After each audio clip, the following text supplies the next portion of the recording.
Cette semaine, à info.tvc, le câblo-distributeur Cogeco cessera d'offrir ses services de diffusion à 2 télévisions communautaires de la Gaspésie.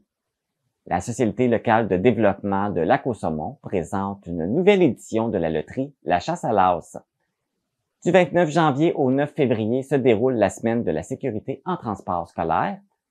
Le cinéma Figaro a une belle programmation cinématographique à proposer pour le mois de février. Et c'est le temps d'acheter vos billets pour le spectacle Ceci n'est pas un bye-bye de la TVC. On vous transmet plus d'informations. Restez à l'écoute. Bonne émission!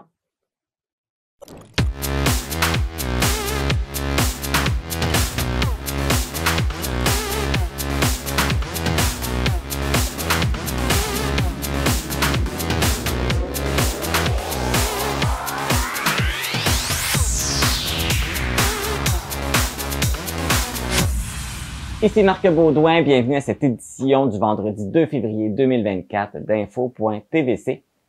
C'est aujourd'hui le jour de la marmotte et selon la tradition, la sortie de la marmotte de son terrier permet d'établir une prévision météorologique d'un printemps hâtif ou tardif.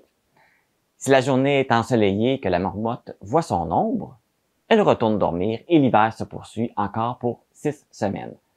Par contre, si le temps est nuageux et qu'elle ne voit pas son ombre, elle reste dehors et cela signifie que le printemps arrivera bientôt. On se souvient de la marmotte Fred de Val d'Espoir en Gaspésie qui est décédée l'année dernière au moment de sa prédiction. Eh bien, la nouvelle marmotte, qui s'appelle également Fred, qui est aussi la marmotte officielle du Québec, a prédit l'arrivée d'un printemps hâtif ce matin devant des citoyens de Val d'Espoir. Est-ce que vous accueillez positivement ou négativement la prédiction de Fred? Sur cette question, passons aux actualités matapédiennes. Voici les actualités matapédiennes du 2 février 2024. Lundi après-midi, vers 15h30, un incendie s'est déclaré dans une résidence sur la rue Beaulieu à Causes-Abscales. Une trentaine de pompiers, des policiers et des paramédics se sont déplacés sur les lieux. La résidence a complètement été détruite par l'incendie qui pourrait être d'origine suspecte et aucun blessé n'a été rapporté. Un enquêteur et un technicien en scène d'incendie de la Sûreté du Québec analyseront la situation. Selon des informations rapportées, des témoins auraient remarqué que le résident de la propriété avait un comportement étrange quelques minutes avant le début de l'incendie. De plus, les services d'urgence se seraient rendus à cette adresse à plusieurs reprises depuis le mois de novembre, sans raison valable. Les relations de travail au sein de la municipalité de Sébec continuent d'être tendues. Le conseil municipal a adopté en décembre dernier une résolution pour octroyer un mandat d'enquête envers Daniel Chamberlain, délégué syndical à Sébec et président de la section locale du syndicat canadien de la fonction publique. Les 2 mandats d'enquête visés par la résolution concernent une plainte pour harcèlement psychologique et pour des faits sur la machinerie de la municipalité déposée par un des collègues de Daniel Chamberlain, ainsi qu'une plainte pour harcèlement psychologique déposée par la directrice générale Chimène Komanda. Selon cette dernière, 9 griefs ont été déposés à son encontre depuis le début de l'année, ainsi que 20 griefs au total pour l'année 2023. En raison de ces conflits, la directrice générale a annoncé au conseil municipal sa démission qui sera effective à compter du 31 mars prochain. En plus du poste de direction générale, les postes de greffier trésorier adjoint et de secrétaire municipal sont aussi à combler. Le 19 janvier dernier a eu lieu la signature de la première convention collective entre la MRC de la Matapédia et le syndicat canadien de la fonction publique. Cette convention permet de répondre à plusieurs enjeux en matière de conditions de travail et de sécurité incendie pour les pompiers du service de protection incendie et d'organisation de secours de la MRC de la Matapédia. Cette négociation s'est réalisée dans le respect mutuel, a été longue, mais très constructive pour les 2 parties. Cette première convention collective est valide jusqu'au 31 décembre 2028. Des résidences privées et des bâtiments non résidentiels des municipalités de Lac-aux-Saumons, Causapscal, Saint-Cléophas et Sébec se feront installer des compteurs d'eau. L'objectif est d'échantillonner la consommation en eau pour faire diminuer la consommation d'eau moyenne par habitant.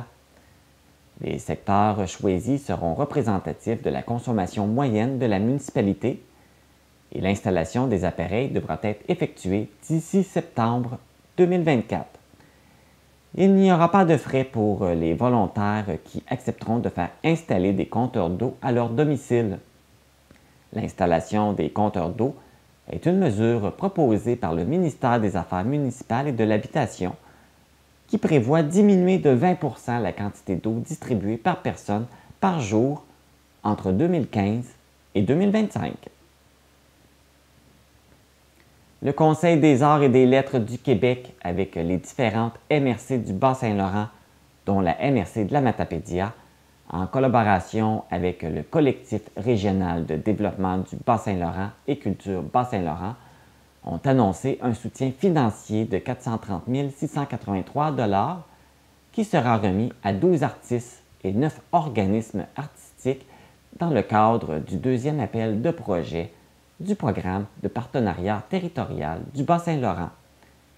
Cet appel de projet fait partie de l'entente triennale 2023-2025.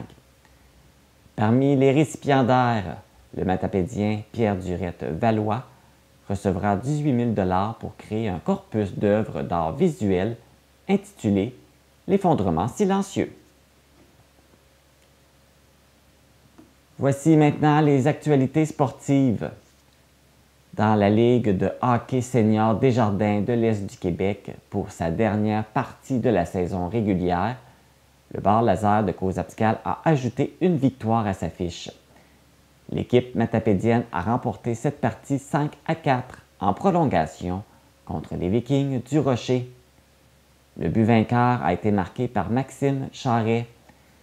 Les séries éliminatoires débuteront lors de la fin de semaine des 10 et 11 février. Les équipes de Causapscal et Matane passent directement à la ronde 2 puisqu'elles occupent les 2 premières positions du classement.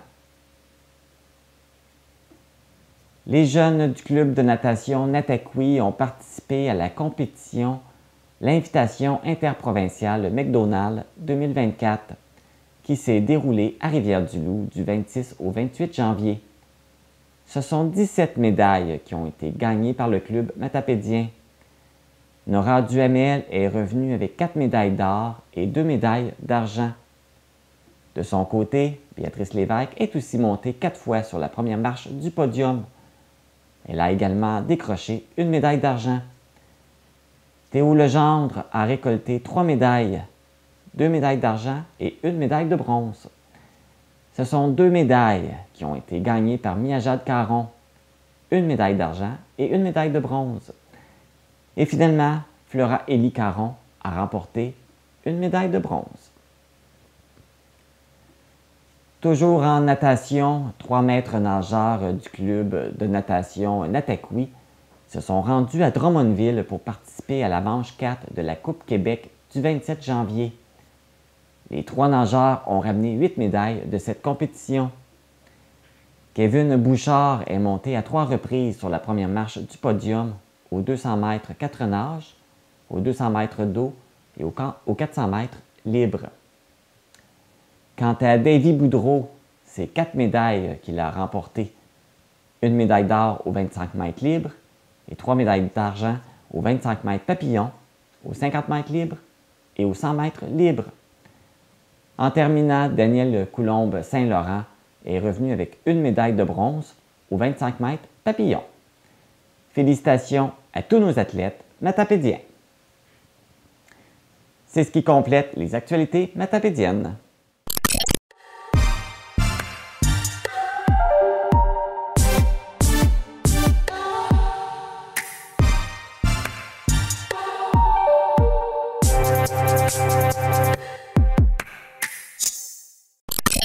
Le câblo-distributeur Cogeco a annoncé qu'il cessera d'offrir ses services de diffusion le 31 mars prochain à 2 télévisions communautaires de la Gaspésie, soit la TVC de l'Estran de Petite-Vallée et Télé-Soleil de Saint-Maxime du Mont-Louis. Des recherches de solutions sont en cours et pour parler du dossier, je reçois Amélie Hintz, qui est directrice générale de la Fédération des télévisions communautaires autonomes du Québec. Bonjour Amélie. Bonjour. Bon, tout d'abord, comment la Fédération a réagi à l'annonce de cette nouvelle? Ben, ça a quand même été un choc, c'est une surprise. C'est très, très rare qu'un câbleau distributeur se retire d'une région complètement pour cesser d'offrir là, le service de câbleau distribution aux citoyens. D'habitude, on voit plus une augmentation de la concurrence, donc des nouveaux joueurs qui vont arriver dans le portrait. Quelqu'un qui se retire comme ça, là, c'est très rare. Et quelles raisons ont été évoquées par Cogeco justement pour mettre fin à cette entente? Ah ben c'est une décision financière de leur côté, là, c'est vraiment une décision d'affaires parce que c'était difficile d'atteindre la rentabilité avec l'arrivée justement de TELUS dans le portrait qui offre des services d'Internet là, dans cette région-là, région dans laquelle Cogeco n'offrait pas ces services-là, donc offrait que la câbleau-distribution. Donc c'est ce qu'on nous a dit, là, évidemment, donc je pourrais pas parler plus en détail que ça, mais c'est les raisons qu'on nous a données. Justement, tu parlais de TELUS qui est le compétiteur. Il y a peut-être des possibilités justement que les télévisions communautaires soient supportées par TELUS. Il y a même une rencontre qui a eu lieu dernièrement là, avec TELUS. Qu'est-ce que ça a donné? Oui, ben c'était une première rencontre un peu pour leur expliquer notre vision un peu de la chose, que les télévisions communautaires faisaient sur leur territoire, pour les citoyens, le genre de programmation qu'ils offraient et d'évaluer la possibilité d'être diffusés sur TELUS, sur le câble chez TELUS. Donc, c'est sûr qu'eux ne fonctionnent pas tout à fait comme les câbles distributeurs un peu traditionnels, comme Vidéotron, Cogeco. Donc, reste à voir là, si ça va être possible éventuellement de pouvoir faire du direct, là, mais pour l'instant, ce serait pas vraiment ça. Ce serait vraiment de pouvoir distribuer la programmation qui est tournée, puis l'envoyer chez TELUS pour qu'ils puissent le mettre sur leur plateforme. OK, ça serait vraiment pour faire de la diffusion, là. Parce que là, on Oui. sait aussi, comme les émissions en direct, bien, c'est principalement le télébingo, mais qui est quand même une source de revenus là, principale là, pour les télévisions communautaires. Oui, exactement. C'est sûr que ça, c'est un gros enjeu. Je pense pas que ce soit possible de le faire pour l'instant pour la fin du mois de mars là, avec TELUS. Mais évidemment, tu sais, nous, on va pas arrêter de discuter avec eux puis de voir les possibilités qu'il y a pour l'avenir. C'est encore trop tôt pour dire que ça sera pas possible du tout. Du tout. Mais évidemment, ça demanderait des modifications probablement dans leur manière de faire parce que c'est pas tout à fait comme ça qu'eux fonctionnent pour la programmation communautaire habituellement, là. Est-ce qu'il y a une autre rencontre qui est prévue avec TELUS? On attend de leurs nouvelles. De leur côté, ils devaient faire des vérifications légales avec le bureau maire qui se trouve pas dans notre coin, évidemment. Donc, on attend de voir de leur côté qu'est-ce que, bon, quand ils vont en parler aux dirigeants responsables. Puis, c'est sûr qu'on devrait se reparler là, dans les prochaines semaines. Le retrait de Cogeco a également un impact sur l'aide financière du ministère québécois de la Culture et des Communications qui envoie justement de l'aide financière à ces télévisions communautaires. Alors, c'est quoi cet impact-là? Oui, ben, le ministère de la Culture et des Communications du Québec finance avec leur programme d'aide au fonctionnement, le PAMEC, les télévisions communautaires au Québec qui se qualifient. Puis pour ça, pour se qualifier pour ce programme particulier-là, faut diffuser la programmation sur un câbleau distributeur, donc sur une ligne terrestre de câbleau distribution. Donc c'est sûr que quelqu'un qui perd sa câbleau distribution, comme c'est le cas pour les deux télévisions là, qui n'auront plus accès à la câbleau de Cogeco. Il y a un danger de perdre le financement, mais on a tout de suite contacté le ministère pour leur expliquer la situation, puis ils sont très compréhensifs, évidemment. Ils vont pas couper le financement du jour au lendemain. Ils vont nous laisser le temps d'au moins faire des démarches, puis de voir qu'est-ce qu'on pourrait trouver comme solution pour ces deux télévisions-là. Et si jamais avec TELUS, ça ne fonctionne pas, est-ce qu'il y a d'autres solutions qui sont en banque, qui seraient envisageables? Côté câbleau distribution, ben, TELUS, c'est vraiment la seule option. Je pense qu'il existe des coopératives solidaires qui offrent l'Internet dans ce secteur-là, mais il n'y a pas la câbleau distribution. Est-ce que, bon, il y aurait quelque chose qui pourrait être fait là, qui pourrait être exploré, possiblement, mais évidemment, moi, c'est ça. Je peux pas là, m'embarquer là-dedans pour l'instant. Donc, TELUS, c'est le seul autre câble distributeur qu'il y a dans cette région-là.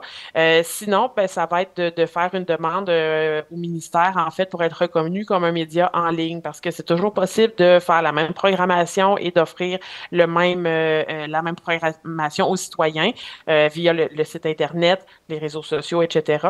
Donc, il y aurait ça, mais c'est pas tout à fait la même affaire, là. Puis, on peut pas plus faire de diffusion de bingo sur Internet seulement. Donc, ça resterait un enjeu majeur. Ça, au niveau qu'on ne peut pas diffuser le télébingo là, en ligne, c'est à cause des lois sur la loterie?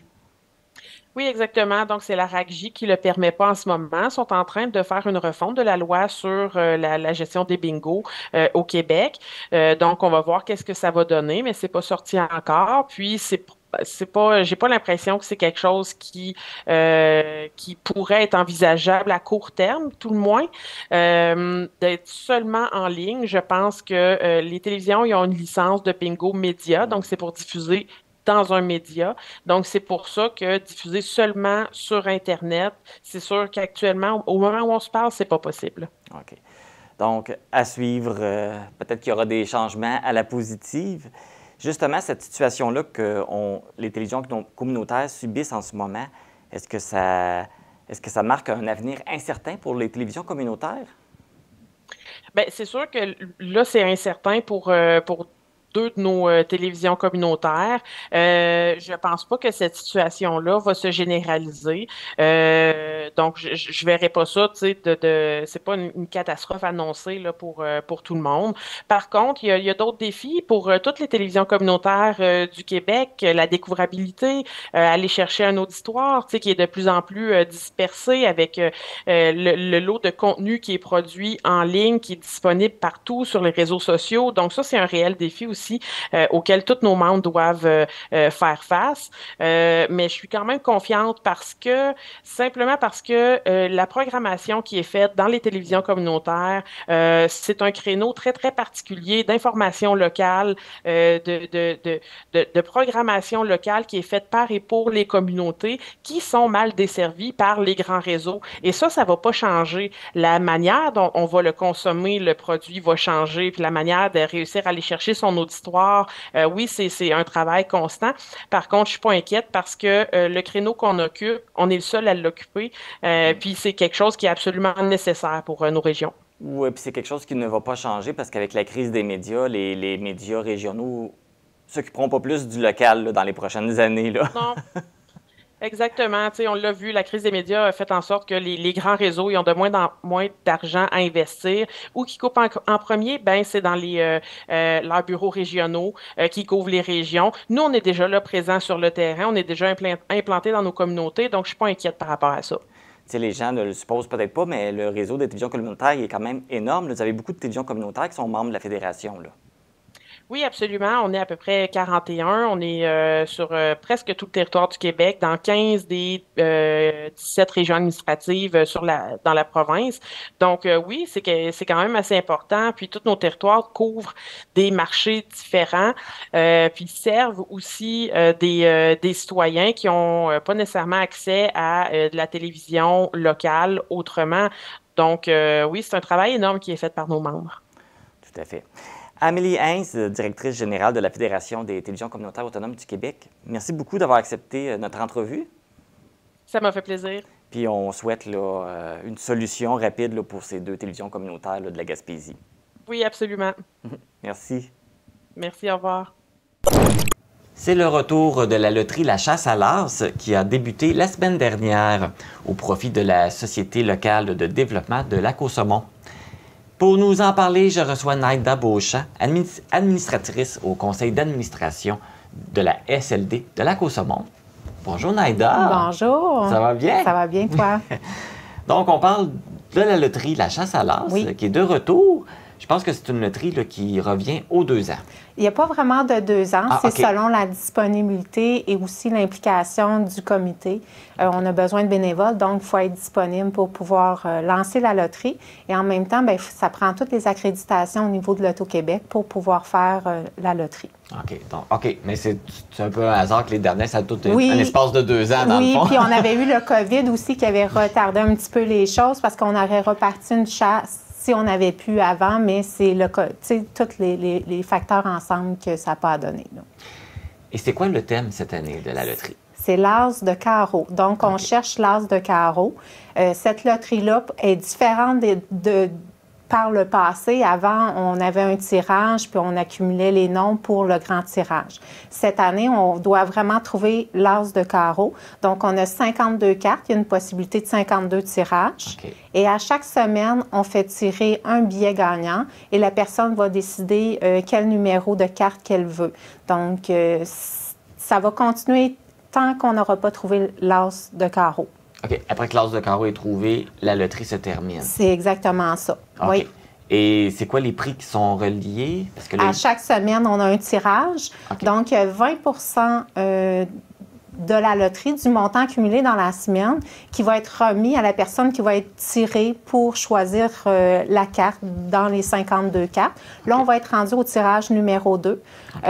Donc, la personne va gagner 20 des ventes qu'on va avoir fait et 30 va s'en aller pour le lot cumulatif. Donc, si le premier tirage n'a pas été, l'as n'a pas été trouvé, donc à chaque semaine, il va y avoir 30 qui va se rajouter au montant gagnant.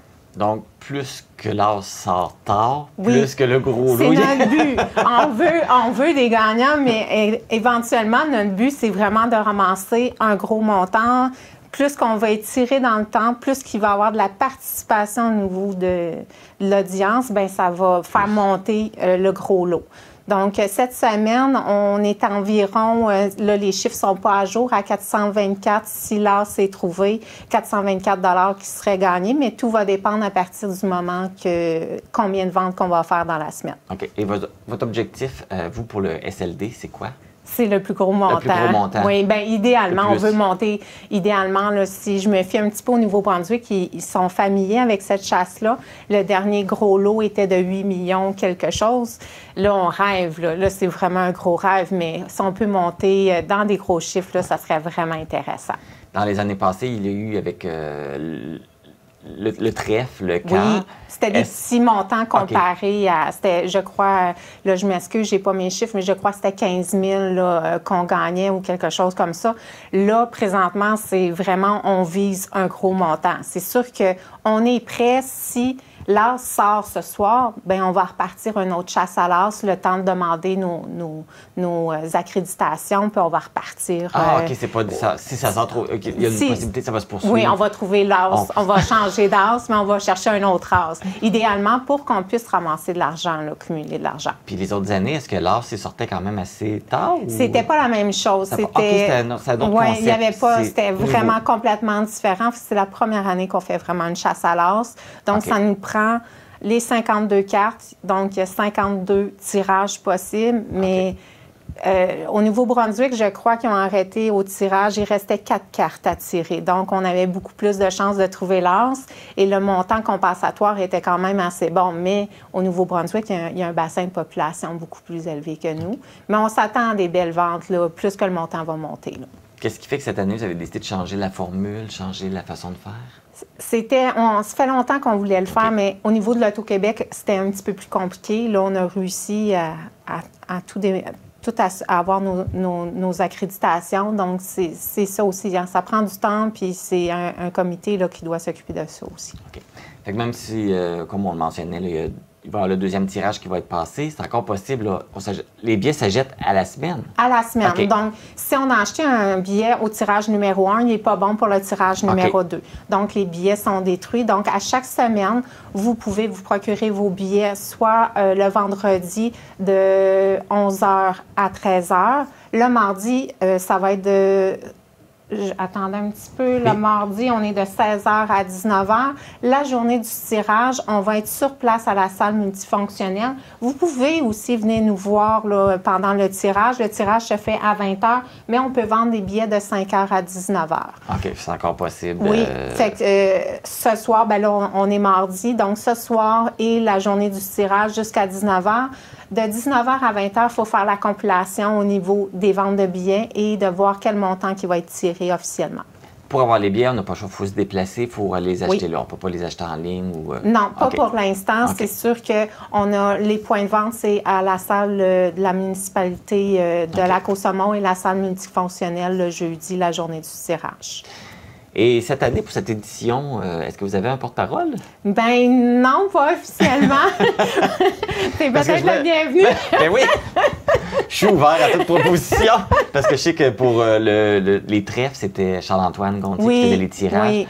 Mais là, présentement, Michel Chavary, la Fête des guitares, a fait l'animation. On aimerait qu'il soit disponible. C'est sûr que plus qu'il va avancer dans le temps, la Fête des guitares va demander beaucoup. Il va avoir moins de disponibilité. Fait que là, pour l'instant, on a Michel. On se croise les doigts qu'il puisse continuer. Mais pour l'instant, la Fête des guitares a de l'implication. On a aussi d'autres comités qui sont là pour backup au cas où. Parce que plus ça va monter, plus que ça risque de nous demander du temps. Donc, il va y avoir d'autres comités qui vont s'associer avec nous là, dans le futur. On a le Club des 50 ans aussi qui fait du temps pour nous et tout ça. Là, avec ce que tu me dis, là, il y a quand même beaucoup de monde d'impliqué là, dans tout ce tirage-là. Ça en prend. On ne peut pas faire ça à une seule personne. Puis on veut que la communauté de Lac-aux-Saumons, là, on veut investir dans notre parc, on veut investir dans la place de l'Acadie.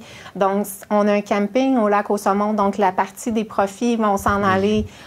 Idéalement, c'est sûr que tout va dépendre des montants qu'on va accumuler, mais on aimerait vraiment avoir comme l'amélioration du camping, faire des toilettes, développer tout ça. Moi, le monde va rire en écoutant, je veux des lumières plus éclairées dans le parc, mais tu sais, il y a la place de l'Acadie, il y a les jeux d'enfants, il y a plein de choses qu'on veut développer dans ce beau parc-là.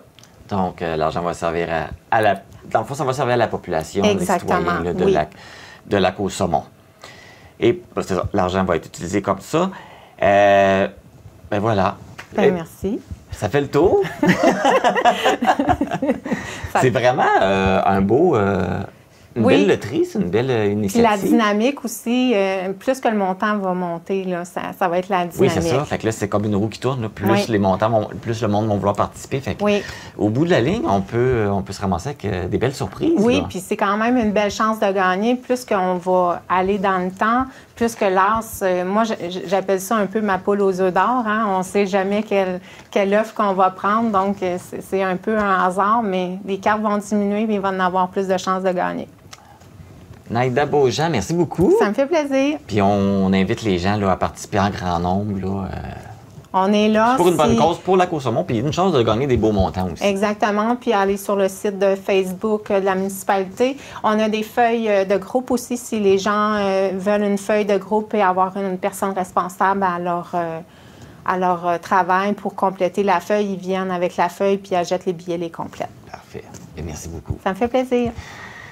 Donc, pour toute information ou question concernant la loterie, la chasse à l'as, comme on vous l'a mentionné, vous pouvez contacter la SLD de Lac-aux-Saumons au 418-778-3378 ou vous pouvez suivre également les tirages en direct de la page Facebook de la municipalité de Lac-aux-Saumons les jeudis soirs à 20h. Bonne chance! Pour nous joindre, composez le 418-629-4503 ou écrivez-nous à journaliste@tvcmatapedia.com. Restez à l'affût de toutes nos activités en nous suivant sur Facebook. Vous pouvez également regarder nos émissions en vous abonnant à notre chaîne YouTube.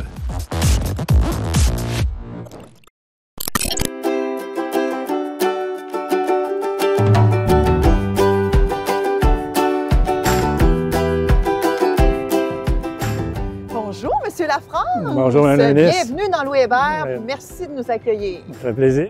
À quelle distance une voiture doit s'immobiliser d'un autobus? Au moins 5 mètres.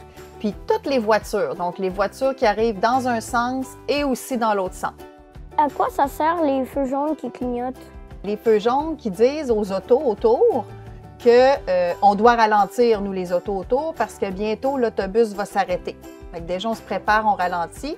Puis quand il y a les lumières rouges, après les lumières jaunes, puis l'arrêt stop qui s'ouvre, bien là, il faut s'arrêter complètement parce qu'il y a des enfants qui vont sortir et qui vont traverser. C'est quoi la limite de vitesse dans une zone scolaire? D'habitude, c'est 30 km/h parce que c'est une vitesse qui est basse, parce qu'il ne faut pas aller vite quand on se promène dans les zones scolaires parce qu'il y a plein d'enfants comme toi, puis même de parents puis de professeurs qui se promènent. Est-ce qu'on peut passer derrière un autobus qu'on sort? Non, c'est mieux pas parce que sinon le conducteur ne le verra pas. C'est mieux de toujours traverser devant l'autobus. Qu'est-ce qui se passe quand on enfreint le code de la sécurité routière? Quand on est dans une auto, autour d'un autobus, puis qu'on ne respecte pas les codes de la sécurité routière, bien, on peut avoir des amendes, puis on peut aussi perdre des points d'inaptitude qu'on appelle. Fait qu'on est beaucoup mieux de respecter les règles, surtout pour protéger les enfants, puis tout le monde qui marche autour des écoles. Puis les amis, qu'est-ce qu'on dit toujours à la personne qui conduit l'autobus avant de sortir de l'autobus? Merci!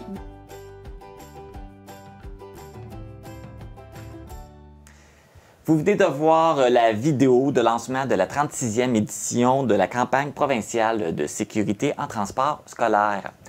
Pour discuter du déroulement de cette campagne dans la Matapédia, je reçois Diane Bouchard et François Royer, qui sont membres du comité de sécurité du FTA régional Matapédia-Matane.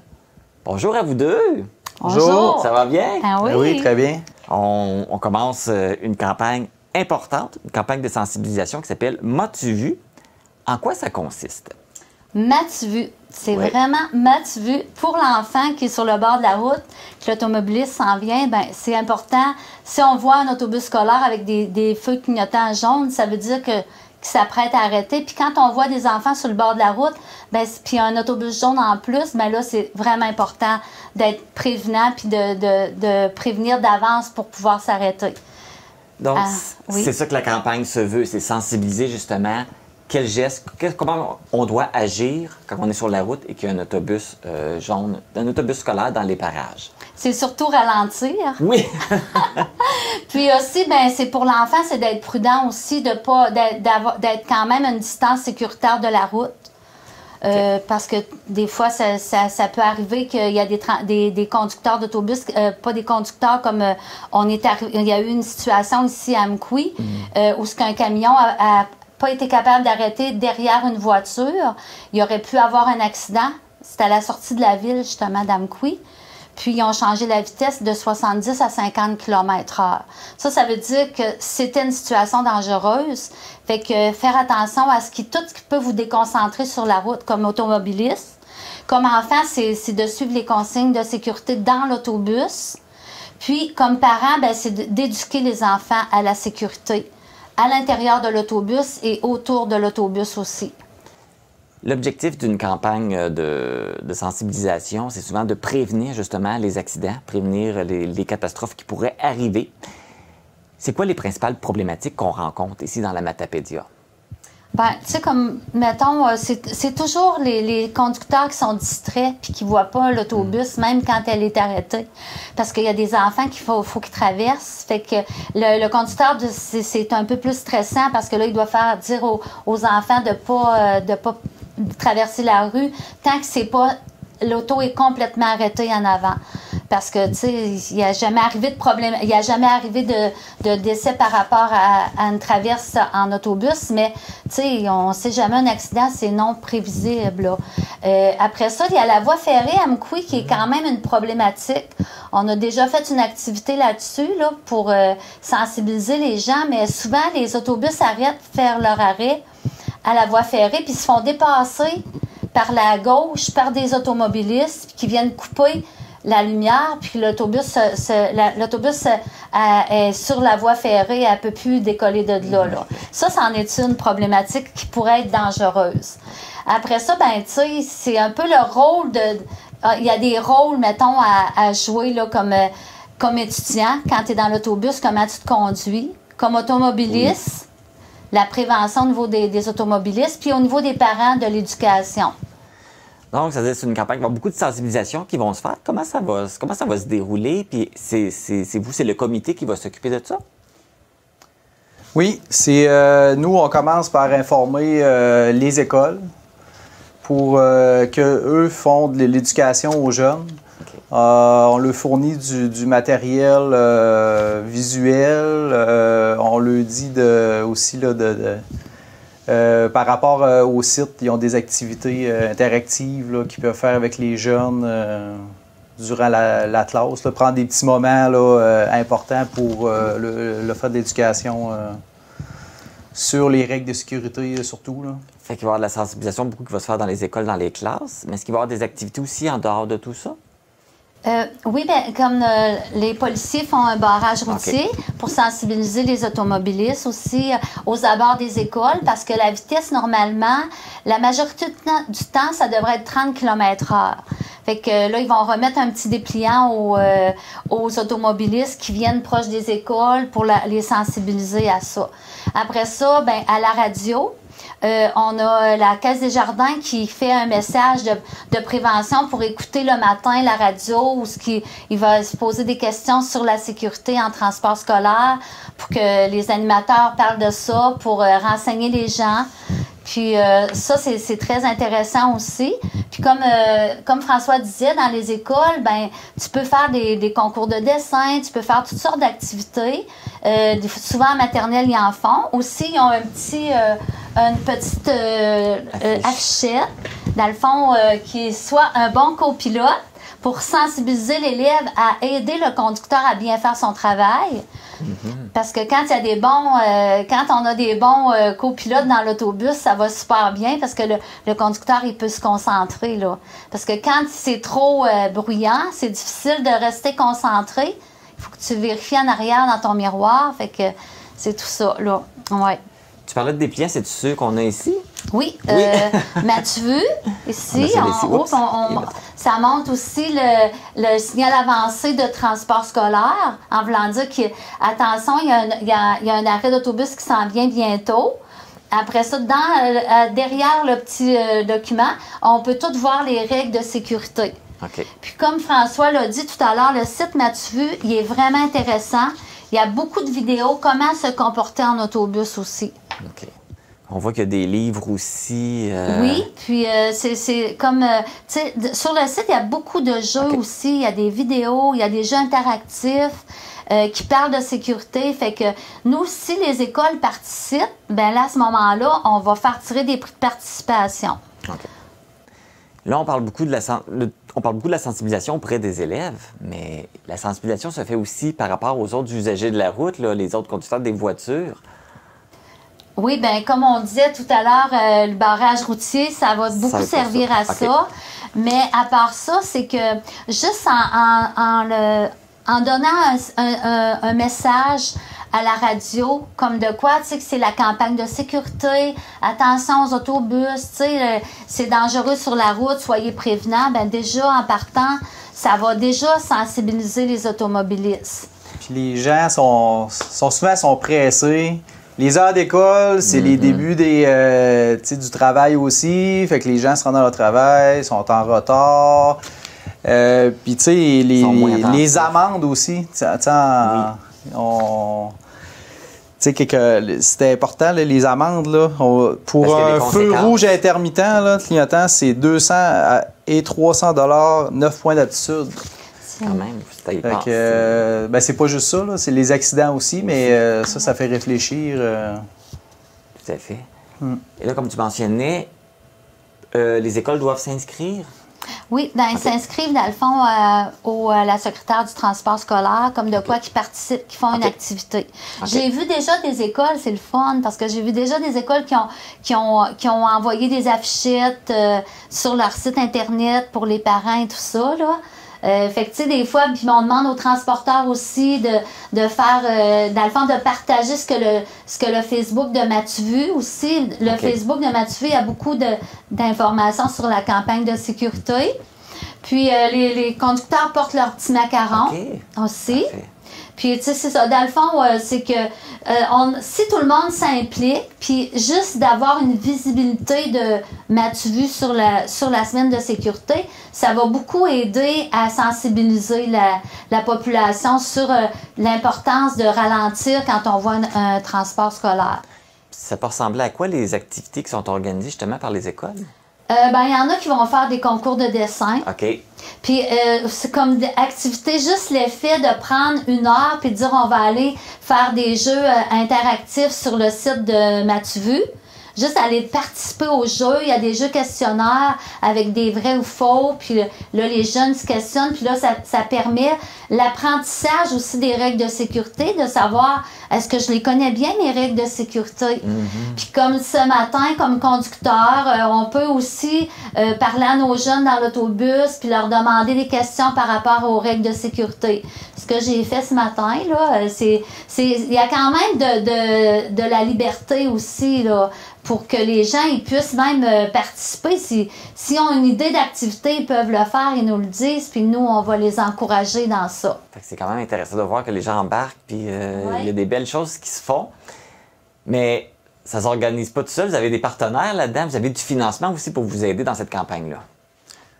Oui, en premier lieu, on a la Fédération du transport par autobus qui s'implique là, vraiment majoritairement pour tout fournir le matériel, tous les liens aussi, tout le site Internet. Ensuite, dans les commanditaires, on a régional, on a Desjardins. Ensuite, on a nous autres. Notre fédération, les transporteurs, nos transporteurs. C'est ça. On a vu que notre activité est quand même limitée dans les écoles. Puis comme on se disait, on a comme après la pandémie, ça a comme ralenti, mais on s'attend d'organiser quelque chose de plus gros l'année prochaine. Là. Parce qu'il y a quand même beaucoup de transporteurs, là. Il y a combien d'autobus dans la vallée de la Matapédia, Matane, notre secteur, on a 107 véhicules qui font du transport scolaire. C'est beaucoup, hein? Oui. Beaucoup de jeunes puis on fait combien de kilomètres? En kilomètres, c'est 7229 exactement par jour. Qui donne sur 182 jours. Puis par année, ça fait 1 315 678 kilomètres. Quand même. Ouais, c'est des statistiques, là, ça fait beaucoup de kilomètres. Puis c'est 3019 élèves reportés, mettons, au début de l'année qu'on a dans notre commission scolaire. D'où l'importance d'être sensibilisé, à être prudent là, avec tous ces jeunes-là sur la route, tout le kilométrage qui se fait, là, qui sont partout. Fait que c'est important là, de bien sensibiliser. C'est comme le message que je pourrais dire aux parents, surtout aussi. Oui. Tu sais, il y a les automobilistes, il y a les parents, il y a les transporteurs. Ben, tu sais, comme aux parents, je dirais, le rôle le plus important du parent, c'est de bien éduquer son enfant à ce qu'ils comprennent qu'un conducteur d'autobus, toute son attention, plus que le conducteur il est bon, c'est plus qu'il est capable d'être à 100% en avant.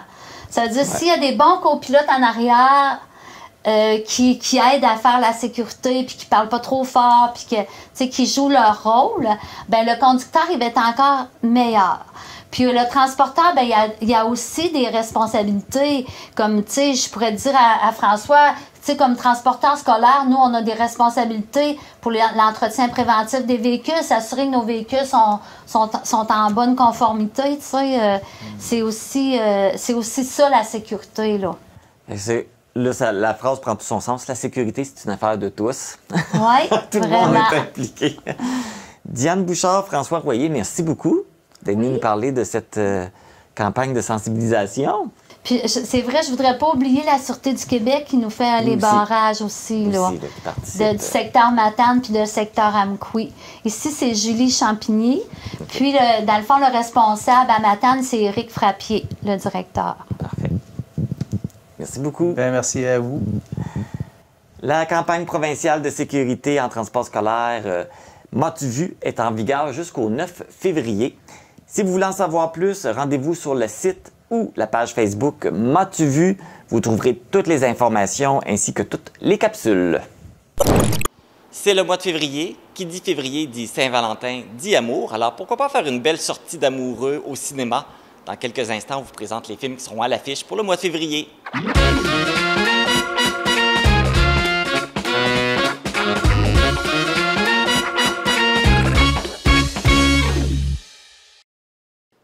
Je suis en compagnie de la directrice du cinéma Figaro, Émilie Boulay-Chouinard. Bonjour, Émilie. Allô, Marc. Toujours un plaisir. Ben oui. Et puis, tu as encore des belles annonces à nous faire pour le mois de février. Ben oui, au mois de février, on a plein de belles nouveautés. Puis on commence tout de suite parce que à tous les vendredis, il y a une nouvelle programmation qui sort, souvent avec beaucoup de nouveautés. Donc, vendredi 2 février, ça mène sur nos écrans Argyle. C'est un film comédie d'espionnage où on comprend que c'est un chat qui est le personnage principal dans tout ça. C'est fait par les réalisateurs de Kingsman, là, les espèces de gentlemen espions. Ça risque, c'est dans le même ton un peu que les Kingsmen. Ça a l'air excellent. Ça commence ce vendredi. On a toujours Méchante ado, le remake du film de Dans mon temps quand j'étais ado, qui a été refait par Tina Fey, qui est excellent. Je suis venue le voir la semaine dernière avec mon ado, puis on a beaucoup aimé ça. C'est un film comédie musicale, donc il faut s'attendre à ce que ça chante pas mal, mais c'est excellent. Ça nous ramène dans le passé. Beaucoup de petits clins d'œil au premier film. Donc, pour un remake qui est réussi. Très réussi, très réussi. Ensuite, on a un excellent film québécois qui s'amène Le Successeur. Québécois et France avec Marc-André Grondin. Excusez, Marc-André Grondin, le personnage principal, un film drame policier un peu, donc ça risque d'être excellent. Ça commence ce vendredi. Et on a aussi un aventurier voyageur. Donc, on vous propose de vous emmener aux îles grecques cette semaine. Oh, c'est un bel endroit! Terriblement, ça a l'air merveilleux. Quoi de mieux pour sortir du quotidien que de venir ici voir un film des aventuriers voyageurs pour 12 $? Ça coûte moins cher qu'un billet d'avion. Vraiment. Donc, et cette semaine, le samedi à 15h30 et le mercredi à 19h, vous pouvez venir voir les îles grecques. Et ici, il y a le cinéma répertoire. Oui. Bien, en fait, en février, c'est le mois de l'histoire des Noirs. Donc, on a 2 événements spéciaux qui seront dans la semaine du, je ne vais pas me tromper, du 9 février. Donc, on a le film du cinéma répertoire La couleur pourpre. On voit des bandes annonces passer à la télé. Ça a l'air excellent aussi, qui se passe dans une époque plus ancienne, une communauté noire, donc où les femmes sont à l'honneur, fait qu'un petit peu féministe aussi. Et le 15 février, jeudi le 15 février, on aura une présentation spéciale d'un film audio, d'un balado cinématographique d'une artiste de Matane, Nadia Gagné, qui va être présente sur place pour présenter son film dans le cadre du mois de l'histoire des Noirs. Et on a aussi encore... C'est une belle primeur, ça. Oui, terriblement. Fait que profitez-en. Le 15 février, ça va être gratuit pour rentrer. Vous pouvez venir voir le film de la créatrice matanaise Nadia Gagné. Une belle petite sortie pour la Saint-Valentin. Ben oui, ben oui. Et là, pour la Saint-Valentin, qu'est-ce qu'il va y avoir sur nos écrans? Ben, Argyle encore. Pour une semaine seulement, on va avoir le film ISS, qui est un film de vaisseau spatial. En tout cas, ça a l'air action, oui. Et le successeur qui va être encore là. Donc, des beaux moments en perspective avec l'être aimé. Et où les amis aimés, tu sais. Faut pas se priver non plus, là. Saint-Valentin, c'est pas juste avec les conjoints. En général. Avec tous ceux qu'on est en amour. Oui, c'est ça. Voilà. Ensuite, la semaine du 16 février, on aura le ciné-répertoire La Chambre des merveilles, un film français qui a l'air extraordinaire, vraiment, là, où on découvre, ça a l'air magique, on découvre tout un monde. Argyle sera encore, et on a la nouveauté qui va arriver sur nos écrans, Madame Web, qui sort le 16 février ici au cinéma Figaro, qui est un film de super-héros, mais Madame Web, c'est pas une super-héros telle qu'on les connaît. Elle a des dons de clairvoyance, Madame Web. J'ai vu les previews, ça a l'air bon. Ça a l'air extrêmement bon, fait que ça sera là dans la fin de semaine de la Saint-Valentin. Un beau petit film d'amour, là. Oui, ben oui. Un film de super-héros. Il n'y a rien de mieux pour créer la romance. Oui, parce qu'elle va sûrement sauver quelqu'un. Bien, évidemment. Et on aura sur nos écrans aussi le film biographique de Bob Marley. Donc, si vous voulez avoir chaud, en février, venez voir Bob Marley et son reggae qui va envahir le cinéma Figaro. Rien de mieux pour se réchauffer. Et voilà. Et la dernière semaine du mois de février, qui commence le 23, on va avoir encore un aventurier voyageur cette semaine-là. On vous amène cette fois-ci en Afrique du Sud. trop de place pour avoir chaud. Ben oui, fait que ça fait changement là, de la neige. Là. Venez vous réchauffer au Cinéma Figaro et Madame Webb et Bob Marley seront toujours à l'affiche. Ah, encore un autre beau mois. Oui, tout à fait, le mois de février, qui passe vite quand même. Tout passe vite, hein? Fait que, le mois de février est plus court que les autres, hein? Fait qu'il passe toujours plus vite. C'est vrai, ça paraît. Oui, c'est vrai, hein?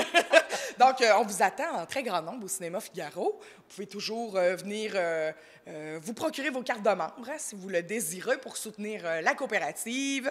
Puis en plus, ça vous donne accès, si vous achetez la carte de membre au coût de 10 $, à chaque 5 visites, vous avez un film gratuit, une entrée gratuite. Fait que ça vaut la peine, puis ça soutient votre cinéma.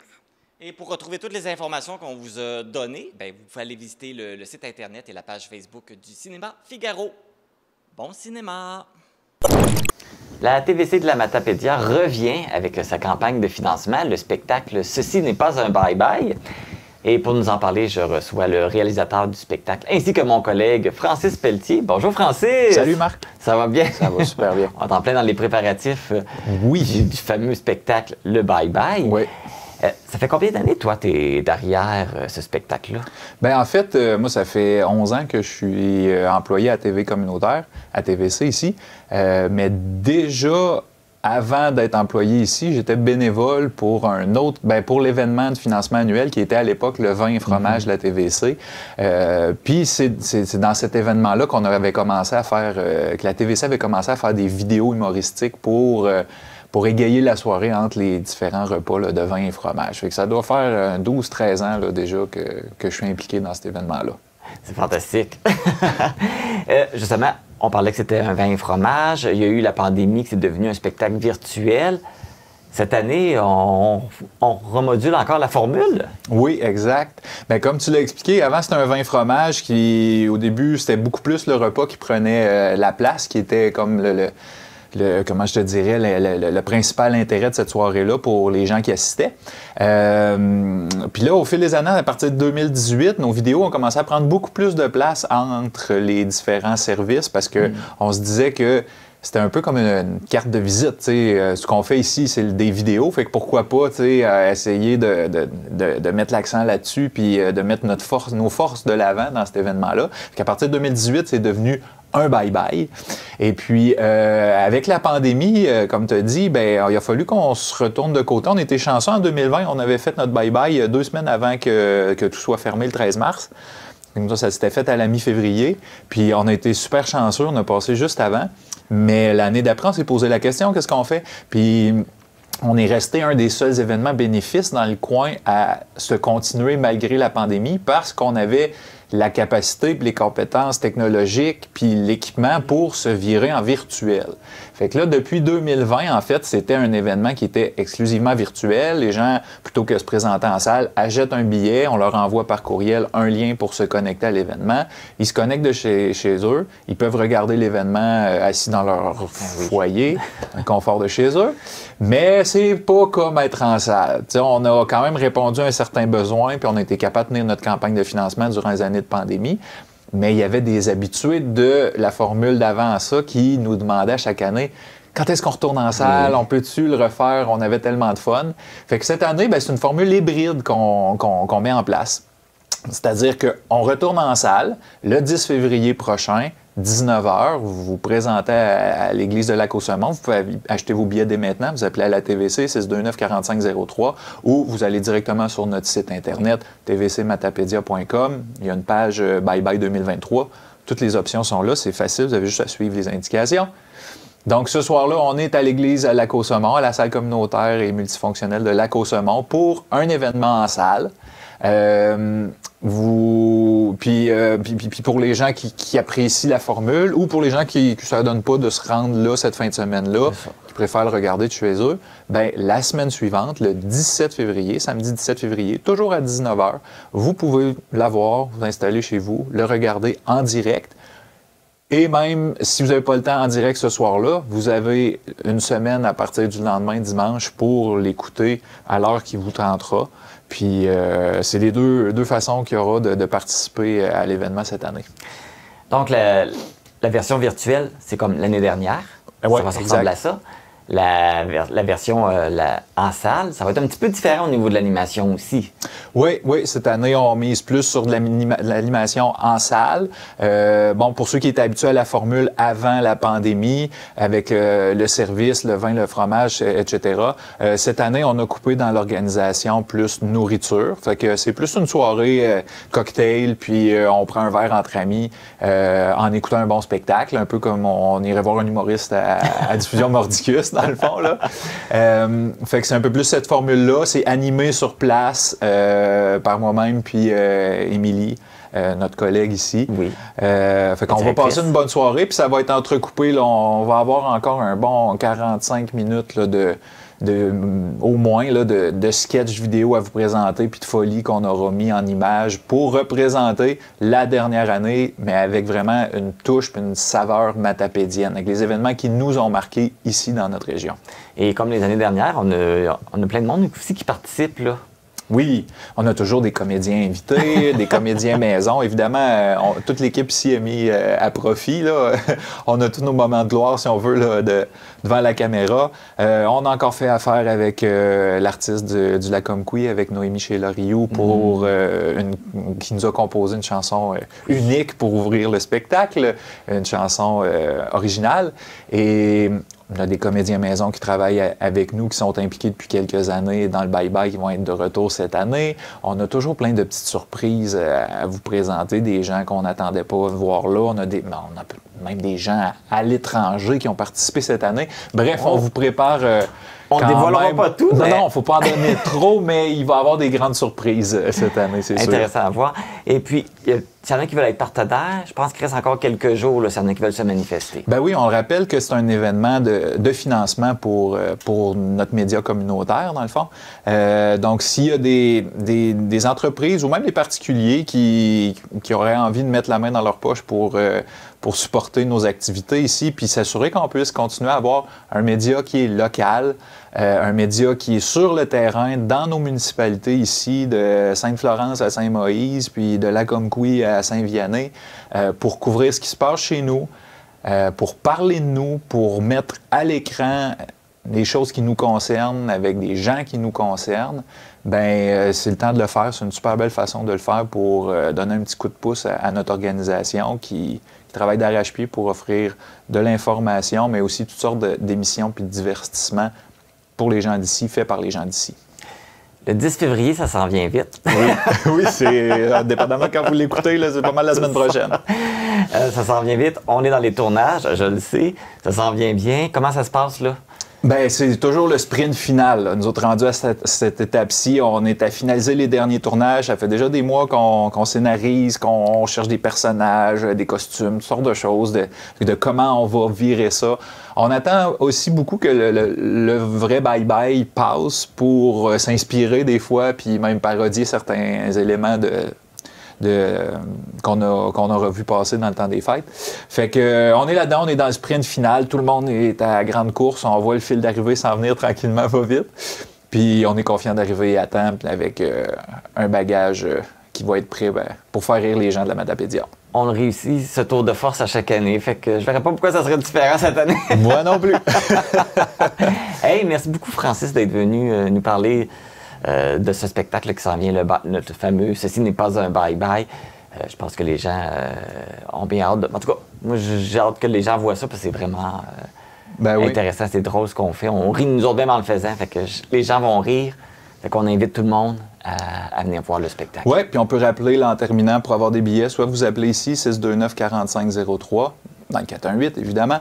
Et sinon, vous allez directement sur notre site Internet, tvcmatapedia.com/bye-bye 2023, où il y a en haut là, de la page du site Internet, vous allez voir Bye Bye 2023. Vous allez là pour acheter vos billets, soit en présence, soit en virtuel. Tout est là, ça se fait en quelques clics, c'est super simple à faire.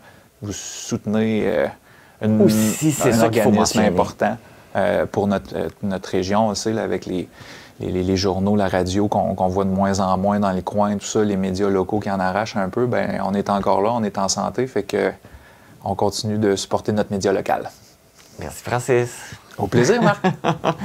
Donc, je vous rappelle, pour toutes les informations, vous allez sur notre site Internet ou notre page Facebook. Les billets sont en vente aussi directement par le site Le Point de Vente. et puis vous soutenez votre média local. Bon spectacle! Informatique Bar-Est est responsable de l'entretien du matériel informatique de votre TVC. Informatique Bar-Est, vente et réparation d'ordinateurs, services commerciaux et résidentiels. 418-629-INFO. C'est ce qui termine cette édition du 2 février d'Info.tvc. Merci d'avoir été à l'écoute. Les vêtements que je porte sont une gracieuseté de la boutique Passion Mode située à Cause-Abscale. Ne manquez pas le télébingo ce dimanche à 12h30. Les cartes à jouer sont de couleur grise. Pour ma part, je vous retrouve la semaine prochaine pour une autre édition d'Info.tvc. Bonne semaine!